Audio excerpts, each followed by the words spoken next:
Bonjour à toi, cher ami.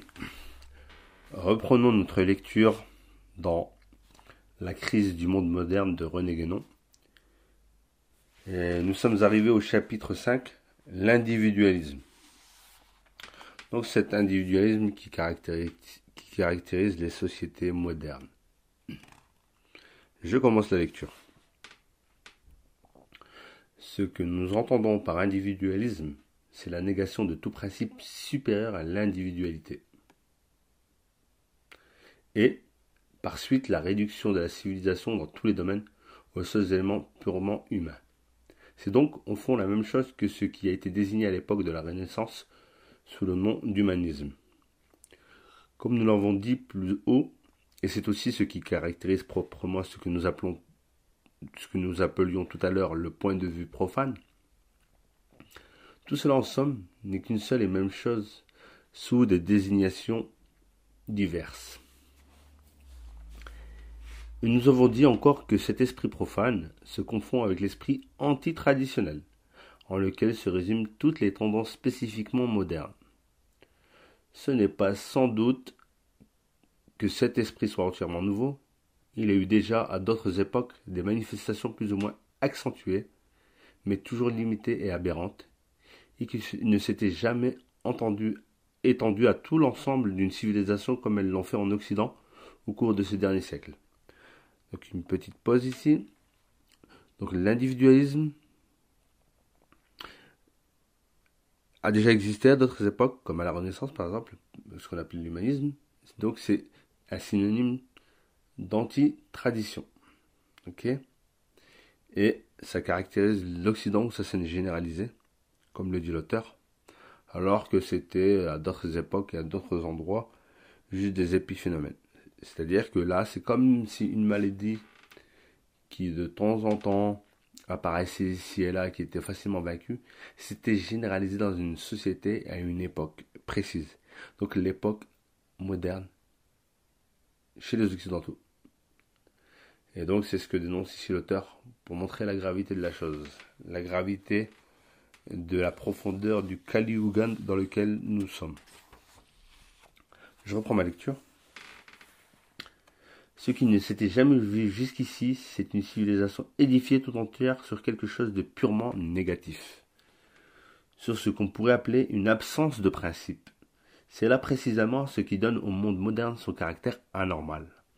Ce qui en fait une sorte de monstruosité, explicable seulement si on le considère comme correspondant à la fin d'une période cyclique. Suivant ce que nous avons expliqué tout d'abord. C'est donc bien l'individualisme tel que nous venons de le définir qui est la cause déterminante de la déchéance actuelle de l'Occident. Par là même qu'il est en quelque sorte le moteur de développement exclusif des possibilités les plus inférieures de l'humanité, de celles dont l'expansion n'exige l'intervention d'aucun élément suprahumain, et qui même ne peuvent se déployer complètement qu'en l'absence d'un tel élément. Parce qu'elles sont à l'extrême opposé de toute spiritualité et de toute intellectualité vraie. Donc vous voyez les propos extrêmement durs de René Guénon quand il parle de cette société de l'individualisme, d'accord, qui nie tout ce qui est supra-individuel, tout ce qui est d'ordre spirituel. Il appelle ça quelque chose de purement négatif. Il parle de monstruosité. Et il revient à ce que je disais au préalable, donc la fin d'un cycle. Et tout ça, il l'associe à l'Occident et à l'époque moderne. Je reprends la lecture. L'individualisme implique tout d'abord la négation de l'intuition intellectuelle, en tant que celle-ci est essentiellement une faculté supra-individuelle, et de l'ordre de connaissance qui est le domaine propre de cette intuition, c'est-à-dire de la métaphysique entendue dans son véritable sens. C'est pourquoi tout ce que les philosophes modernes désignent sous ce même nom de métaphysique, quand ils admettent quelque chose qu'ils appellent ainsi, n'a absolument rien de commun avec la métaphysique vraie.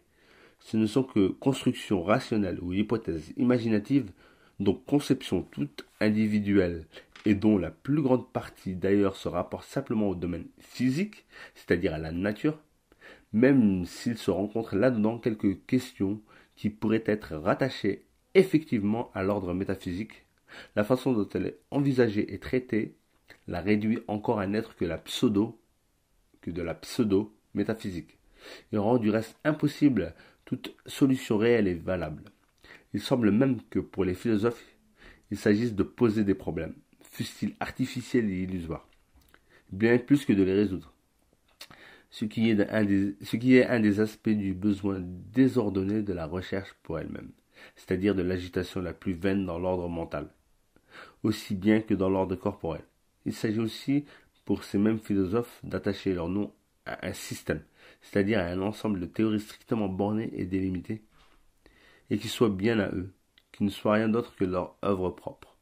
De là, le désir d'être original à tout prix, même si la vérité doit être sacrifiée à cette originalité. Mieux vaut, pour la renommée d'un philosophe, inventer une erreur nouvelle que de redire une vérité qui a déjà été exprimée par d'autres. Cette forme de l'individualisme à laquelle on doit tant de systèmes contradictoires entre eux, quand ils ne le sont pas en eux-mêmes, se rencontre d'ailleurs tout aussi bien chez les savants et les artistes modernes, mais c'est peut-être chez les philosophes qu'on peut voir le plus nettement l'anarchie intellectuelle qui en est l'inévitable conséquence. Donc ça épouse exactement ce qu'on vit à notre époque, hein, si je peux me permettre. C'est que on cherche pour chercher. On a la vraie métaphysique qui est ignorée. On oublie tout ce qui est supra-individuel. Et les plus dégénérés dans cet individualisme, donc qui préfèrent trouver une nouvelle erreur, comme il dit, que de répéter une vérité existante, ce sont chez nos chercheurs et nos savants, chez nos artistes, les artistes modernes. J'ai dit nous, parce que je suis au milieu de cette société, même si j'en réunis la majeure partie, et surtout chez les philosophes qui, pour occulter Dieu, pour proposer autre chose que le supra-individuel, que le métaphysique, que le spirituel, vont venir proposer des théories fallacieuses, autant que nos chercheurs recherchent pour le goût de la recherche, pour trouver des réponses fallacieuses, autant que nos artistes qui pervertissent et travestissent la vérité. D'accord ? On le voit bien avec les mouvements actuels de wokisme, de cancel culture, où cet abrutissement que les gens vivent avec les écrans, on peut leur faire croire n'importe quoi. On l'a vu pendant cette période de crise autour du Covid, où on peut leur dire tout et son contraire. Du jour au lendemain, les gens vont suivre, car ils ne sont plus rattachés à rien de rationnel, à rien de supérieur, de suprême. Donc, c'est comme des bêtes. L'individualité l'emporte sur tout, donc ils se comportent comme des bêtes, comme des moutons. On les mène à droite, ils vont à droite, on les mène à gauche, ils vont à gauche, on les mène à l'abattoir, ils vont à l'abattoir. Et c'est bien dommage que cette société moderne ne propose que ce genre d'individualisme. Je reprends la lecture. Dans une civilisation traditionnelle, il est presque inconcevable qu'un homme prétende revendiquer la propriété d'une idée, et en tout cas, s'il le fait, il s'enlève par là même tout crédit et toute autorité, car il la réduit ainsi à n'être qu'une sorte de fantaisie sans aucune portée réelle. Si une idée est vraie, elle appartient également à tous ceux qui sont capables de la comprendre. Si elle est fausse, il n'y a pas à se faire gloire de l'avoir inventée. Une idée vraie ne peut être nouvelle, car la vérité n'est pas un produit de l'esprit humain. Elle existe indépendamment de nous. Et nous avons seulement à la connaître. En dehors de cette connaissance, il ne peut y avoir que l'erreur. Mais au fond, les modernes se soucient-ils de la vérité et savent-ils même encore ce qu'elle est ? Là aussi, les mots ont perdu leur sens, puisque certains, comme les pragmatistes contemporains, vont jusqu'à donner abusivement ce nom de vérité à ce qui est tout simplement l'utilité pratique, c'est-à-dire à quelque chose qui est entièrement étranger à l'ordre intellectuel. C'est comme aboutissement logique de la déviation moderne la négation même de la vérité, aussi bien que de l'intelligence dont elle est l'objet propre. Mais n'anticipons pas davantage. Et sur ce point, faisons seulement remarquer encore que le genre d'individualisme dont il vient d'être question est la source des illusions concernant le rôle des grands hommes, ou soi-disant tel le génie entendu au sens profane et fort peu de choses en réalité. Il ne saurait en aucune manière suppléer au défaut de la véritable connaissance. Ici, c'est très important ce que dit René Guénon. La vérité, si on émet une idée qui épouse la vérité, on n'a pas besoin de se l'approprier. Elle appartient à tout le monde. Et si c'est faux, on n'a pas à s'en vanter. D'accord ? Donc ceux qui veulent s'octroyer la paternité de telle ou telle découverte ne sont que des usurpateurs.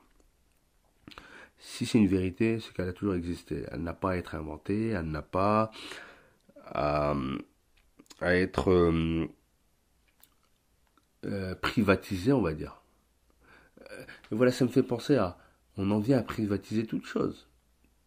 Des choses qui sont d'ordre naturel, qui nous ont été octroyées par Dieu. Par exemple, si on prend les semenciers qui veulent privatiser les semences, alors que c'est quelque chose de naturel, de gratuit, qui se multiplie en abondance, eux, ils veulent le privatiser pour nous obliger à le racheter sans arrêt. Donc, un épi de blé peut donner une quantité phénoménale de blé. Une graine peut donner des milliers de fruits pendant toute sa vie.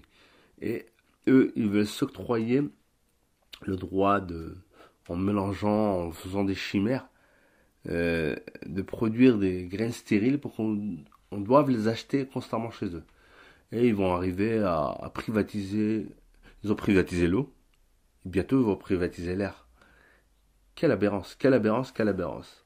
Voilà cette société moderne qui veut s'octroyer le droit de propriété sur la vérité, la pervertir, la travestir et nous la vendre. Je reprends ma lecture.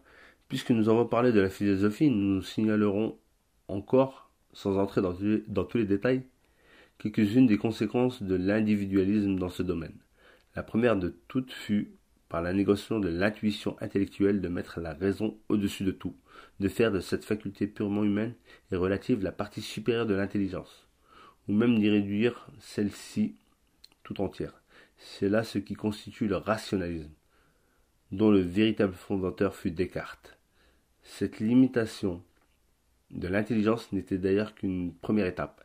La raison elle-même ne devait pas tarder à être rabaissée de plus en plus à un rôle surtout pratique, à mesure que les applications prendraient le pas sur les sciences qui pouvaient avoir encore un certain caractère spéculatif. Et déjà Descartes lui-même était au fond beaucoup plus préoccupé de ces applications pratiques que de la science pure.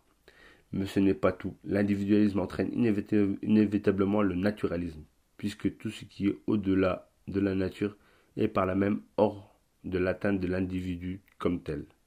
Naturalisme ou négation de la métaphysique, ce n'est d'ailleurs qu'une seule et même chose. Et dès lors que l'intuition intellectuelle est méconnue, il n'y a plus de métaphysique possible. Mais tandis que certains s'obstinent cependant à bâtir une pseudo-métaphysique quelconque, d'autres reconnaissent plus franchement cette impossibilité. De là, le relativisme sous toutes ses formes, que ce soit le criticisme de Kant ou le positivisme d'Auguste Comte, et la raison étant elle-même toute relative, et ne pouvant s'appliquer valablement qu'à un domaine également relatif, il est bien vrai que le relativisme est le seul aboutissement logique du rationalisme. Là, franchement, il bat en brèche, René Guénon, beaucoup des icônes qu'on a érigées, comme Descartes et le cartésianisme, c'est-à-dire on ramène tout au rationalisme, mais un rationalisme pratique, c'est-à-dire voilà ce que l'être humain avec son petit cerveau est capable de cerner. Mais ce qui est au-delà, ce qui est métaphysique, ce qui est de l'ordre de l'invisible, on le nie parce qu'on ne le comprend pas. Et de là, on en arrive aussi au naturalisme, c'est-à-dire tout ce qui sort de ce qu'on voit, de ce qui est sensible, de ce que nos sens peuvent capter et comprendre, on le nie, on le renie. Et donc, tout naturellement, on en est venu à se définir comme des animaux, doués de raison, certes, mais qui doivent se comporter presque comme des animaux consommés, sans vie future, une petite vie bestiale, euh, et tous les relativismes et philosophies traîtresses et perverses qui sont venus limiter l'homme dans son lien au supra individuel, quoi. Et donc que ce soit les Kant ou les Auguste Comte ou après tout ce qui s'en est suivi avec les Darwin, les Pasteur, les Marx, les Freud, tout ça est venu pervertir l'homme moderne pour n'en faire plus qu'un animal et bientôt un objet, parce qu'avec le transhumanisme, on veut même en faire un objet, le rendre soi-disant immortel, couper tout lien avec le psychique et le spirituel et n'en faire qu'une bête, quoi, un objet. C'est ça l'homme moderne. Donc je reprends la lecture. Celui-ci du reste devait arriver par là à se détruire lui-même. Nature et devenir, comme nous l'avons noté plus haut, sont en réalité synonymes. Un naturalisme conséquent avec lui-même ne peut donc être qu'une de ces philosophies du devenir dont nous avons déjà parlé et dont le type spécifiquement moderne est l'évolutionnisme. Voilà ce que je disais tout à l'heure, l'évolutionnisme en parlant de darwinisme. Mais c'est précisément celui qui devait finalement se retourner contre le rationalisme, en reprochant à la raison de ne pouvoir s'appliquer adéquatement à ce qui n'est que changement et pure multiplicité, ni enfermer dans ses concepts l'indéfinie complexité des choses sensibles. Telle est en effet la position prise par cette forme de l'évolutionnisme, qui est l'intuitionnisme bergsonien, qui, bien entendu, n'est pas moins individualiste et antimétaphysique que le rationalisme, et qui, s'il critique justement celui-ci, tombe encore plus bas en faisant appel à une faculté proprement infra-rationnelle, à une intuition sensible assez mal définie d'ailleurs, et plus ou moins mêlée d'imagination, d'instinct et de sentiment. Ce qui est bien significatif, c'est qu'ici il n'est même plus question de vérité, mais seulement de réalité, réduite exclusivement au seul ordre sensible et conçue comme quelque chose d'essentiellement mouvant et instable. L'intelligence, avec de telles théories, est véritablement réduite à sa partie la plus basse, et la raison elle-même n'est plus admise qu'en tant qu'elle s'applique à façonner la matière pour des usages industriels. Voilà, c'est ce que je disais. La partie sensible des choses, on réduit tout à ça. Même on nie ce qui nous échappe, et en fait, finalement, on s'avilit, quoi. Je reprends. Après cela, il ne restait plus qu'un pas à faire. C'était la négation totale de l'intelligence et de la connaissance, la substitution de l'utilité à la vérité. Ce fut le pragmatisme, auquel nous avons déjà fait allusion tout à l'heure. Et ici, nous ne sommes même plus dans l'humain pur et simple comme avec le rationalisme, nous sommes véritablement dans l'infra-humain, avec l'appel au subconscient qui marque le renversement complet de toute hiérarchie normale. Voilà dans ces grandes lignes la marche que devait fatalement suivre et qu'a effectivement suivi la philosophie profane, livrée à elle-même, prétendant limiter toute connaissance à son propre horizon. Tant qu'il existait une connaissance supérieure, rien de semblable ne pouvait se produire, car la philosophie était du moins tenue de respecter ce qu'elle ignorait et ne pouvait le nier. Mais lorsque cette connaissance supérieure eut disparu, sa négation, qui correspondait à l'état de fait, fut bientôt érigée en théorie. C'est de là que procède toute la philosophie moderne. Mais c'en est assez sur la philosophie, à laquelle il ne convient pas d'attribuer une importance excessive, quelle que soit la place qu'elle semble tenir dans le monde moderne. Au point de vue où nous nous plaçons, elle est surtout intéressante en ce qu'elle exprime, sous une forme aussi nettement arrêtée que possible, les tendances de tel ou tel moment, bien plutôt qu'elle ne les crée véritablement. Et si l'on ne peut dire qu'elle les dirige jusqu'à un certain point, ce n'est que secondairement et après coup. Ainsi, il est certain que toute la philosophie moderne a son origine chez Descartes, mais l'influence que celui-ci a exercée sur son époque d'abord, puis sur celles qui suivirent, et qui ne s'est pas limitée au seul philosophe, n'aurait pas été possible si ces conceptions n'avaient pas correspondu à des tendances préexistantes, qui étaient en somme celles de la généralité de ses contemporains. L'esprit moderne s'est retrouvé dans le cartésianisme, et à travers celui-ci a pris de lui-même une conscience plus claire que celle qu'il avait eue jusque-là. D'ailleurs, Dans n'importe quel domaine, un mouvement aussi apparent que l'a été le cartésianisme sur le rapport philosophique est toujours une résultante plutôt qu'un véritable point de départ. Il n'est pas quelque chose de spontané, il est le produit de tout un travail latent et diffus. Si un homme comme Descartes est particulièrement représentatif de la déviation moderne, si on peut dire qu'il incarne en quelque sorte à un certain point de vue, il n'en est pourtant pas le seul ni le premier responsable. Il faudrait remonter beaucoup plus loin pour trouver les racines de cette déviation. De même, la Renaissance et la Réforme, qu'on regarde le plus souvent comme les premières grandes manifestations de l'esprit moderne, achevèrent la rupture avec la tradition beaucoup plus qu'elles ne la provoquèrent. Pour nous, le début de cette rupture date du XIVe siècle. Et c'est là, et non pas 1 ou 2 siècles plus tard, qu'il faut en réalité faire commencer les temps modernes. Donc on voit ici que René Guénon essaie de trouver l'origine de cet esprit moderne, de cette époque moderne. Et au lieu de la remonter à la Renaissance ou à la Réforme, au cartésianisme et à Descartes, il la remonte à plus tôt que ça, au XIVe siècle. Donc c'est beaucoup plus vieux que ce qu'on pensait en fait, cet esprit moderne, cette époque moderne qui a commencé donc la rupture avec la tradition et l'esprit traditionnel. Je reprends ma lecture. C'est sur cette rupture avec la tradition que nous devons encore insister, puisque c'est d'elle qu'est né le monde moderne, dont tous les caractères propres pourraient être résumés en un seul, l'opposition à l'esprit traditionnel. Et la négation de la tradition, c'est encore l'individualisme. Ceci, du reste, est en parfait accord avec ce qui précède, puisque, comme nous l'avons expliqué, c'est l'intuition intellectuelle et la doctrine métaphysique pure qui sont au principe de toute civilisation traditionnelle. Donc je répète, c'est l'intuition intellectuelle et la doctrine métaphysique pure qui sont au principe de toute civilisation traditionnelle. Dès lors qu'on nie le principe, on nie aussi toutes les conséquences, au moins implicitement, et ainsi tout l'ensemble de ce qui mérite vraiment le nom de tradition se trouve détruit par la même. Nous avons vu déjà ce qui s'est produit à cet égard en ce qui concerne les sciences. Nous n'y reviendrons donc pas et nous envisagerons un autre côté de la question, où les manifestations de l'esprit antitraditionnel sont peut-être encore plus immédiatement visibles, parce qu'il s'agit ici de changements qui ont affecté directement la masse occidentale elle-même. En effet, les sciences traditionnelles, du Moyen-Âge, étaient réservées à une élite plus ou moins restreinte, et certaines d'entre elles étaient même l'apanage exclusif d'écoles très fermées, constituant un ésotérisme au sens le plus strict du mot. Mais d'autre part, il y avait aussi dans la tradition quelque chose qui était commun à tous indistinctement. Et c'est de cette partie extérieure que nous voulons parler maintenant.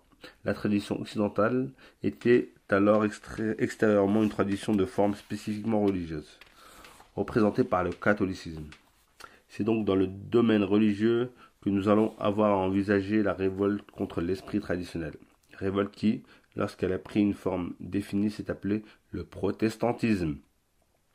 Il est facile de se rendre compte que c'est bien là une manifestation de l'individualisme, à tel point qu'on pourrait dire que ce n'est rien d'autre que l'individualisme lui-même considéré dans son application à la religion. Ce qui fait le protestantisme comme ce qui fait le monde moderne, ce n'est qu'une négation, cette négation des principes qui est l'essence même de l'individualisme. Et l'on peut voir là encore un des exemples les plus frappants de l'état d'anarchie et de dissolution qui en est la conséquence. Ici, je fais une petite pause. Mais cette rupture entre le protestantisme qui a apporté cet individualisme et le catholicisme sur lequel reposait l'esprit traditionnel de l'Occident, on le retrouve ailleurs. On le retrouve dans le judaïsme, à travers le talmudisme, d'accord, qui est venu faire une rupture avec la Torah et ce qu'enseignaient Moïse et Jésus. On le retrouve aussi avec le salafisme ou le wahhabisme qui est venu faire une rupture avec ce que nous enseignaient les savants traditionnels avant cette hérésie par exemple. Donc voilà, on voit que toutes les religions, en tout cas les grandes religions, ont été attaquées de toutes parts pour apporter cet esprit individuel et faire cette séparation avec la tradition. Mais là où ça a été le plus fort, c'est vrai que c'est en Occident. Et c'est eux qui sont à l'apogée de de ce qu'il y a de plus grave à notre époque, que ce soit ces sociétés dégénérées, ou tout s'inverse, que ce soit les grandes guerres à l'origine desquelles ils ont été, que ce soit toutes ces, toutes ces perversions de l'esprit qu'on essaie d'imposer partout dans le monde. Donc voilà, il y a une rupture à un moment donné qui fait qu'on en est là, qu'on a supprimé l'esprit traditionnel et qu'on a gardé que ce modernisme. Donc, individualisme à la place de tradition. Donc, anti-traditionnel.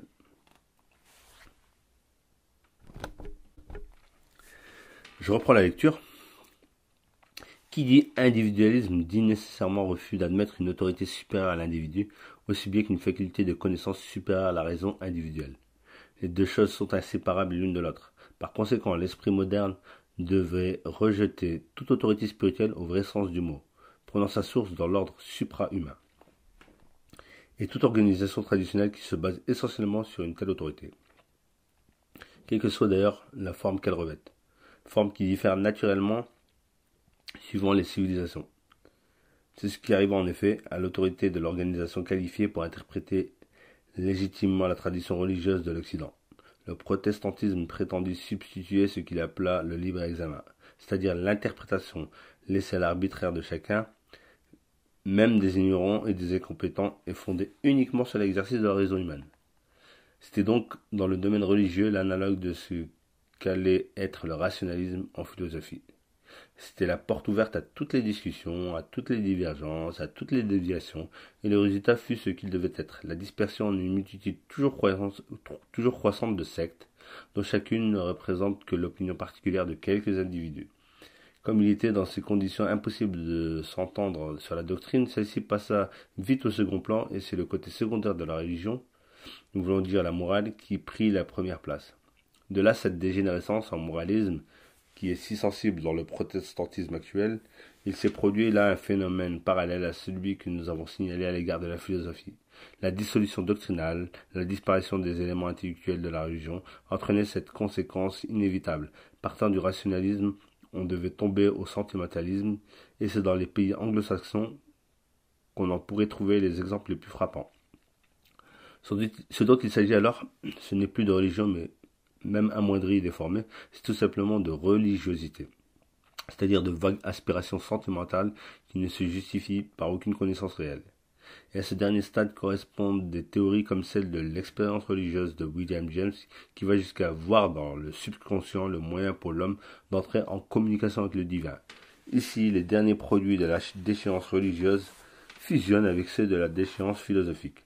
L'expérience religieuse s'incorpore au pragmatisme, au nom duquel on préconise l'idée d'un Dieu limité comme plus avantageuse que celle du Dieu infini, parce qu'on peut éprouver pour lui des sentiments comparables à ceux qu'on éprouve à l'égard d'un homme supérieur.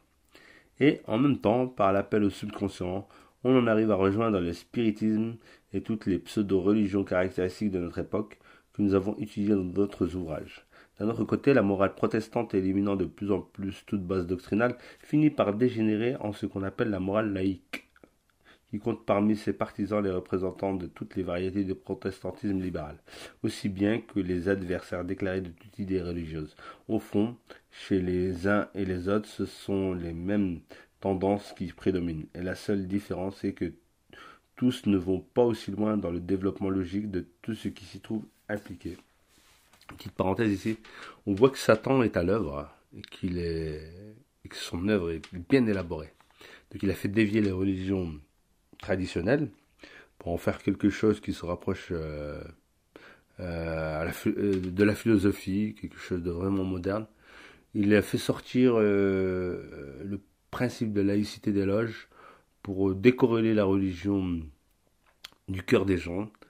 Et maintenant, c'est chacun vient avec sa religiosité entre guillemets, ou son athéisme bien sûr, et ça fait autant de sectes que possible qui ne correspondent plus à rien, et qui va même jusqu'à réduire l'idée du Dieu infini, comme le dit Guénon, à un être humain, un être qui ressemble aux humains, pseudo-supérieur, auquel on peut s'attacher. On oublie l'idée d'être divin infini qui est sans faille. Voilà. C'était le but de Satan. Il arrivait à le faire dans l'esprit des hommes modernes. Mais ce n'est que passager. Je reprends. En effet, la religion étant proprement une forme de la tradition, l'esprit antitraditionnel ne peut être qu'anti-religieux. Il commence par dénaturer la religion et quand il le peut, il finit par la supprimer entièrement. Le protestantisme est illogique en ce que, tout en s'efforçant d'humaniser la religion, il laisse encore subsister malgré tout, au moins en théorie, un élément suprahumain, qui est la révélation. Il n'ose pas pousser la négation jusqu'au bout, mais en livrant cette révélation en toutes les discussions qui sont la conséquence d'interprétations purement humaines. Il a réduit en fait un être bientôt plus rien, et quand on voit des gens qui, tout en persistant à se dire chrétiens, n'admettent même plus la divinité du Christ, il est permis de penser que cela, sans s'en douter peut-être, sont beaucoup plus près de la négation complète que du véritable christianisme. De semblables contradictions, d'ailleurs, ne doivent pas étonner outre mesure, car elles sont, dans tous les domaines, un des symptômes de notre époque de désordre et de confusion, de même que la division incessante du protestantisme n'est qu'une de nombreuses manifestations de cette dispersion dans la multiplicité qui, comme nous l'avons dit, se retrouve partout dans la vie et la science moderne. D'autre part, il est naturel que le protestantisme, avec l'esprit de négation qui l'anime, ait donné naissance à cette critique dissolvante qui, dans les mains des prétendus historiens des religions, est devenue une arme de combat contre toute religion, et qu'ainsi, tout en prétendant ne reconnaître d'autres autorités que celles des livres sacrés, il ait contribué pour une large part à la destruction de cette même autorité, c'est-à-dire du minimum de tradition qu'il conservait encore. La révolte contre l'esprit traditionnel, une fois commencée, ne pouvait s'arrêter à mi-chemin. Ici, je fais une petite parenthèse. Ici, quand René Guénon dit que certains qui se prétendent chrétiens renient la divinité du Christ, il faut savoir que René Guénon a fini musulman à la fin de sa vie, dans la ville du Caire. Et ici, ce qu'il dit, c'est pas qu'il croit en... Pour moi, c'est pas qu'il croit en la divinité du Christ, c'est que dans le principe des chrétiens, c'est un principe fondamental, qu'on soit d'accord ou pas. Et donc, quand on vient remettre en question le socle de sa croyance, comme l'ont fait les protestants, ou comme on a même réussi à le faire chez certains chrétiens, donc je parle pas des catholiques qui continuent à garder ça, mais je parle des protestants ou d'autres sectes comme ça qui sont venus dénaturer la religion chrétienne, et ben c'est qu'on n'a plus rien de chrétien en vérité. Donc, les protestants n'ont plus rien de vraiment chrétien, quoi. Ils ne sont que des coquilles vides. Je reprends. On pourrait faire ici une objection. N'aurait-il pas été possible que tout en se séparant de l'organisation catholique, le protestantisme, par là même qu'il admettait cependant les livres sacrés, garda la doctrine traditionnelle qui y est contenue?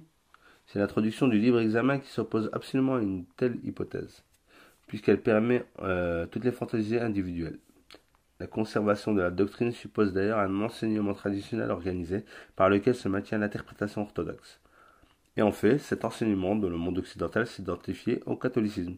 Sans doute il peut y avoir dans d'autres civilisations des organisations de formes très différentes de celle-là pour remplir la fonction correspondante, mais c'est de la civilisation occidentale avec ses conditions particulières qu'il s'agit ici. On ne peut donc pas faire valoir que, par exemple, il n'existe dans l'Inde aucune institution comparable à la papauté.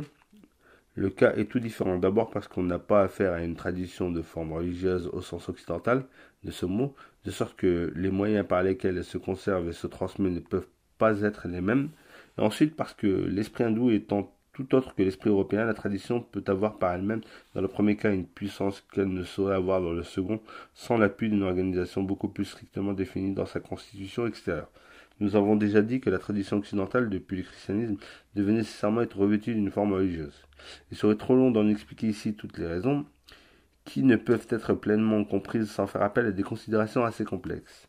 Mais c'est là un état de fait dont on ne peut se refuser à tenir compte. Ici une petite note. Cet état doit d'ailleurs se maintenir suivant la parole évangélique jusqu'à la consommation du siècle, c'est-à-dire jusqu'à la fin du cycle actuel. Je reprends. Et dès lors, il faut aussi admettre toutes les conséquences qui en résultent, en ce qui concerne l'organisation appropriée, à une semblable forme traditionnelle. D'autre part, il est bien certain, comme nous l'indiquions aussi plus haut, que c'est dans le catholicisme seul que s'est maintenu ce qui subsiste encore, malgré tout, d'esprit traditionnel en Occident. Est-ce à dire que là, du moins, on puisse parler d'une conservation intégrale de la tradition, à l'abri de toute atteinte de l'esprit moderne? Malheureusement, il ne semble pas qu'il en soit ainsi. Ou, pour parler plus exactement, si le dépôt de la tradition est demeuré intact, ce qui est déjà beaucoup, il est assez douteux que le sens profond en soit encore compris effectivement, même par une élite peu nombreuse, dont l'existence se manifesterait sans doute par une action ou plutôt par une influence que, en fait, nous ne constatons nulle part. Il s'agit donc plus vraisemblablement de ce que nous appellerions volontiers une conservation à l'état latent, permettant toujours à ceux qui en seront capables de retrouver le sens de la tradition, quand bien même ce sens ne serait actuellement conscient pour personne. Et il y a d'ailleurs aussi, et par ça, et là dans le monde occidental, en dehors du domaine religieux, beaucoup de signes ou de symboles qui proviennent d'anciennes doctrines traditionnelles et que l'on conserve sans les comprendre. Dans de pareils cas, un contact avec l'esprit traditionnel pleinement vivant est nécessaire pour réveiller ce qui est ainsi plongé dans une sorte de sommeil, pour restaurer la compréhension perdue. Et redisons-le encore une fois, c'est en cela surtout que l'Occident aura besoin du secours de l'Orient s'il veut revenir à la conscience de sa propre tradition. Ce que nous venons de dire se rapporte proprement aux possibilités que le catholicisme, par son principe, porte en lui-même d'une façon constante et inaltérable. Ici, par conséquent, l'influence de l'esprit moderne se borne forcément à empêcher, pendant une période plus ou moins longue, que certaines choses soient effectivement comprises. Par contre, si l'on voulait, en parlant de l'état présent du catholicisme, entendre par là la façon dont il est envisagé par la grande majorité de ses adhérents eux-mêmes, on serait bien obligé de constater une action plus positive de l'esprit moderne. Si cette expression peut être employée pour quelque chose qui, en réalité, est essentiellement négatif, ce que nous avons en vue à cet égard, ce ne sont pas seulement des mouvements assez nettement définis, comme celui auquel on a donné précisément le nom de modernisme, et qui ne fut rien d'autre qu'une tentative, heureusement déjouée, d'infiltration de l'esprit protestant à l'intérieur de l'Église catholique elle-même, c'est surtout un état d'esprit beaucoup plus général, plus diffus et plus difficilement saisissable, donc plus dangereux encore. D'autant plus dangereux même qu'il est souvent tout à fait inconscient chez ceux qui en sont affectés. On peut se croire sincèrement religieux et ne l'être nullement au fond. On peut se dire traditionnaliste sans avoir la moindre notion du véritable esprit traditionnel. Et c'est là encore un des symptômes du désordre mental de notre époque. L'état d'esprit auquel nous faisons allusion est tout d'abord celui qui consiste, si l'on peut dire, à minimiser la religion, à en faire quelque chose que l'on met à part, à quoi on se contente d'assigner une place bien délimitée et aussi étroite que possible, quelque chose qui n'a aucune influence réelle sur le reste de l'existence, qui en est isolé par une sorte de cloison étanche. Est-il aujourd'hui beaucoup de catholiques qui aient dans la vie courante des façons de penser et d'agir sensiblement différentes de celles de leurs contemporains les plus religieux? C'est aussi l'ignorance à peu près complète au point de vue doctrinal, l'indifférence même à l'égard de tout ce qui s'y rapporte. La religion pour beaucoup est simplement une affaire de pratique, d'habitude, pour ne pas dire de routine, et l'on s'abstient soigneusement de chercher à y comprendre quoi que ce soit. On en arrive même à penser qu'il est inutile de comprendre. Ou peut-être qu'il n'y a rien à comprendre du reste. Si l'on comprenait vraiment la religion, pourrait-on lui faire une place aussi médiocre parmi ses préoccupations?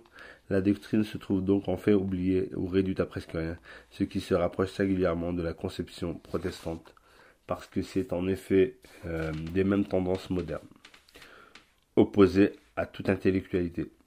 Et ce qui est le plus déplorable, c'est que l'enseignement qui est donné généralement, au lieu de réagir contre cet état d'esprit, le favorise au contraire en ne s'y adaptant que trop bien. On parle beaucoup de morale, on ne parle presque jamais de doctrine, sous prétexte qu'on ne serait pas compris.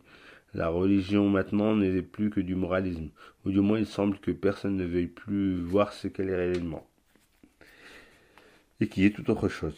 Si l'on en arrive cependant à parler encore quelquefois de la doctrine, ce n'est trop souvent que pour la rabaisser en discutant avec des adversaires sur leur propre terrain profane, ce qui conduit inévitablement à leur faire les concessions les plus injustifiées. C'est ainsi notamment qu'on se croit obligé de tenir compte dans une plus ou moins large mesure des prétendus résultats de la critique moderne, alors que rien ne serait plus facile en se plaçant à un autre point de vue que d'en montrer toute l'inanité. Dans ces conditions, que peut-il rester effectivement du véritable esprit traditionnel? C'est vrai qu'ici, René Guénon bat en brèche ceux qui se prétendent encore religieux. Ça, c'était dans les années 50, on va dire, 40-50. Maintenant, c'est encore pire. Il n'en reste plus rien. Même cette coquille vide n'existe plus. Moi, je vois très peu de catholiques, chrétiens, qui comprennent même le sens de ce qu'ils font, de ce qu'ils adorent, ou qui le font juste par héritage, on va dire. Et c'est vraiment grave. On a réussi à dénuder l'Occident de toute croyance supra, supra-individuelle. Et heureusement qu'il reste encore cet attachement à la tradition dans d'autres religions, comme l'islam ou une certaine partie du judaïsme, ou même chez les hindous ou les bouddhistes. Voilà, je reprends. Cette digression où nous avons été amenés par l'examen des manifestations de l'individualisme dans le domaine religieux ne nous semble pas inutile, car elle montre que le mal à cet égard est encore plus grave et plus étendu qu'on ne pourrait le croire à première vue. Et d'autre part, elle ne nous éloigne guère de la question que nous envisagions, et à laquelle notre dernière remarque se rattache même directement, car c'est encore l'individualisme qui introduit partout l'esprit de discussion. Il est très difficile de faire comprendre à nos contemporains qu'il y a des choses qui, par leur nature même, ne peuvent se discuter. L'homme moderne, au lieu de chercher à s'élever à la vérité, prétend la faire descendre à son niveau. Et c'est sans doute pourquoi il en est tant qu'il, lorsqu'on leur parle de sciences traditionnelles ou même de métaphysique pure, s'imagine qu'il ne s'agit que de sciences profanes et de philosophie, dans le domaine des opinions individuelles. On peut toujours discuter parce qu'on ne dépasse pas l'ordre rationnel, et parce que, ne faisant appel à aucun principe supérieur, on arrive facilement à trouver des arguments plus ou moins valables pour soutenir le pour et le contre. On peut même, dans bien des cas, pousser la discussion indéfiniment sans parvenir à aucune solution. Et c'est ainsi que presque toute la philosophie moderne n'est faite que d'équivoques et de questions mal posées. Bien loin d'éclaircir les questions comme le suppose d'ordinaire, la discussion le plus souvent ne fait guère que les déplacer, sinon les obscurcir davantage. Et le résultat le plus habituel est que chacun, en s'efforçant de convaincre son adversaire, s'attache plus que jamais à sa propre opinion et s'y enferme d'une façon encore plus exclusive qu'auparavant. En tout cela, au fond, il ne s'agit pas d'arriver à la connaissance de la vérité, mais d'avoir raison malgré tout, ou tout au moins dans le sens persuader soi-même, si l'on ne peut en persuader les autres. Ce qu'on regrettera d'ailleurs, d'autant plus qu'il s'y mêle toujours ce besoin de prosélytisme, qui est encore un des éléments les plus caractéristiques de l'esprit occidental. Parfois, l'individualisme, au sens le plus ordinaire et le plus bas du mot, se manifeste d'une façon plus apparente encore. Ainsi, ne voit-on pas à chaque instant des gens qui veulent juger l'œuvre d'un homme d'après ce qu'ils savent de sa vie privée, comme s'il pouvait y avoir entre ces deux choses un rapport quelconque.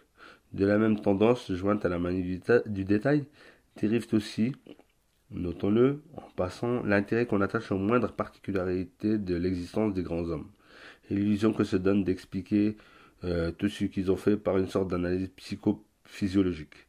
Tout cela est bien significatif pour qui veut se rendre compte de ce qui est vraiment la mentalité contemporaine. Mais revenons encore un instant sur l'introduction des habitudes de discussion dans les domaines où elles n'ont que faire, et disons nettement ceci, l'attitude apologétique est en elle-même une attitude extrêmement faible, parce qu'elle est purement défensive, au sens juridique de ce mot. Ce n'est pas pour rien qu'elle est désignée par un terme dérivé d'apologie, qui a pour signification propre le plaidoyer d'un avocat, et qui, dans une langue telle que l'anglais, a été jusqu'à prendre carrément l'acception d'excuse. L'importance prépondérante accordée à l'apologétique est donc la marque incontestable d'un recul de l'esprit religieux. Cette faiblesse s'accentue encore quand l'apologétique dégénère, comme nous le disions tout à l'heure, en discussion toute profane, par la méthode et le point de vue où la religion est mise sur le plan sur le même plan que les théories philosophiques et scientifiques, ou pseudo-scientifiques, les plus contingentes et les plus hypothétiques. Et où, pour paraître conciliant, on va jusqu'à admettre dans une certaine mesure des conceptions qui n'ont été inventées que pour ruiner toute religion. Ceux qui agissent ainsi fournissent eux-mêmes la preuve qu'ils sont parfaitement inconscients du véritable caractère de la doctrine, dont ils se croient les représentants plus ou moins autorisés. Ceux qui sont qualifiés pour parler au nom d'une doctrine traditionnelle n'ont pas à discuter avec les profanes ni à faire de la polémique. Ils n'ont qu'à exposer la doctrine telle qu'elle est, pour ceux qui peuvent la comprendre, et en même temps à dénoncer l'erreur partout où elle se trouve, à la faire apparaître comme telle en projetant sur elle la lumière de la vraie connaissance. Leur rôle n'est pas d'engager une lutte et d'y compromettre la doctrine, mais de porter le jugement qu'ils ont le droit de porter s'ils possèdent effectivement les principes qui doivent les inspirer infailliblement. Le domaine de la lutte, c'est celui de l'action, c'est-à-dire le domaine individuel et temporel. Le moteur immobile produit et dirige le mouvement sans y être entraîné. Le moteur immobile produit et dirige le mouvement sans y être entraîné. La connaissance éclaire l'action sans participer à ses vicissitudes. Le spirituel guide le temporel sans s'y mêler. Et ainsi chaque chose demeure dans son ordre, au rang qui lui appartient dans la hiérarchie universelle. Mais dans le monde moderne, où peut-on trouver encore la notion d'une véritable hiérarchie? Et ici, je finis par un passage très important, à mon sens. Rien ni personne n'est plus à la place où il devrait être normalement. Rien ni personne n'est plus à la place où il devrait être normalement. Les hommes ne reconnaissent plus aucune autorité effective dans l'ordre spirituel, aucun pouvoir légitime dans l'ordre temporel. Les profanes se permettent de discuter des choses sacrées, d'en contester le caractère et jusqu'à l'existence même.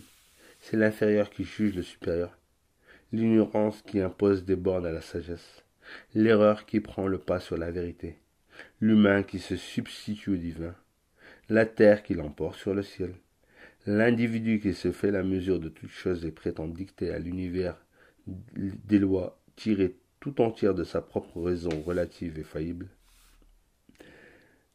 Entre guillemets, malheur à vous, guides aveugles, est-il dit dans l'évangile. Aujourd'hui, on ne voit en effet partout que des aveugles qui conduisent d'autres aveugles, et qui, s'ils ne sont arrêtés à temps, les mèneront fatalement à l'abîme, où ils périront avec eux. Donc, très belle conclusion de René Guénon, qui montre que tout est inversé. On est dans l'ère de l'inversion, dans l'ère satanique de l'inversion de toute chose.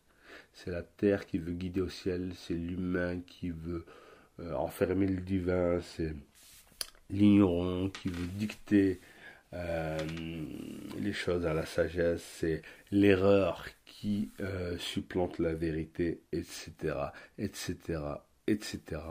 Et tout ça ne va emmener tout cet ensemble, donc de l'humanité, en tout cas de l'Occident, vers cet abîme, un aveugle qui mène des aveugles vers l'abîme. Voilà, je vous proposerai le chapitre 6 la prochaine fois, qui s'appelle le chaos social. À bientôt.